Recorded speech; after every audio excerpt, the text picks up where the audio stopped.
सदन में राहुल हुए हमलावर, मोदी सरकार को शिक्षा नीतियों पर घेरा।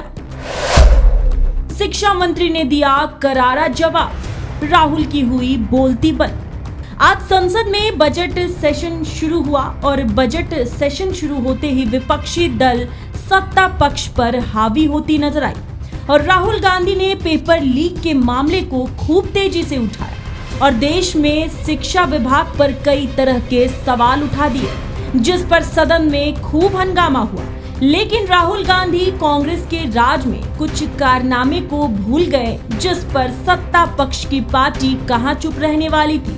चलिए बताते हैं सदन में क्या कुछ हुआ। दरअसल राहुल गांधी एक रटे हुए तोते की तरह पेपर लीक की बातों को हर जगह रटते रहते हैं, जिसका समाधान तो नहीं निकलता, लेकिन मौका मिलते ही सरकार को जमकर घेर लेते हैं। ऐसा ही कुछ फिर से देखने को मिला संसद सत्र में, जहां पर पहले ही दिन लोकसभा में पेपर लीक मामले को लेकर जमकर हंगामा हुआ। लोकसभा में नेता प्रतिपक्ष राहुल गांधी ने नीट पेपर लीक को लेकर सरकार पर सीधा निशाना साधा।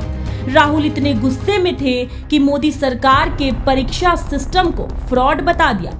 राहुल ने कहा कि शिक्षा मंत्री समझ नहीं पा रहे हैं कि देश में अमीरों के बच्चे ही हर बड़ी परीक्षा में टॉप कर रहे हैं। लोकसभा में राहुल गांधी ने कहा, ये देश के लिए जानना जरूरी है कि हमारी परीक्षा सिस्टम में दिक्कत है।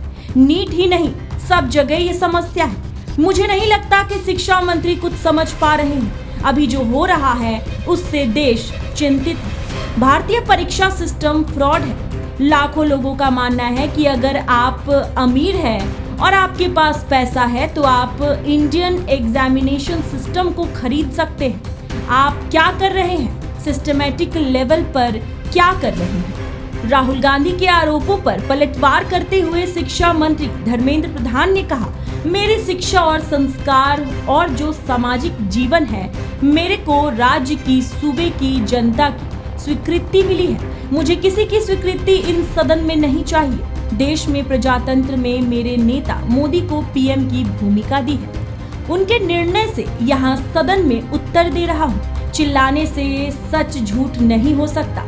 देश का पूरा परीक्षा सिस्टम खराब है, रवीश है। इससे दुर्भाग्यजनक बयान देश के नेता प्रतिपक्ष का कुछ नहीं हो सकता है। मैं इसकी निंदा करता हूं, जिन्होंने रिमोट से सरकारें चलाई है। शिक्षा सुधार के लिए कपिल सिब्बल ने 3 बिल लाए थे। खैर, राजनीति की दुनिया में तो बयानबाजी चलती ही रहती है, लेकिन राहुल गांधी हमेशा एक तरफा बातें करते हैं, जिससे साफ पता चलता है कि उन्हें देश हित से कोई मतलब नहीं है। उन्हें बस मौका चाहिए मोदी सरकार को नीचे गिराने का। आपको क्या लगता है? हमें कमेंट सेक्शन में जरूर बताएं। Bureau report, Bharat bulletin.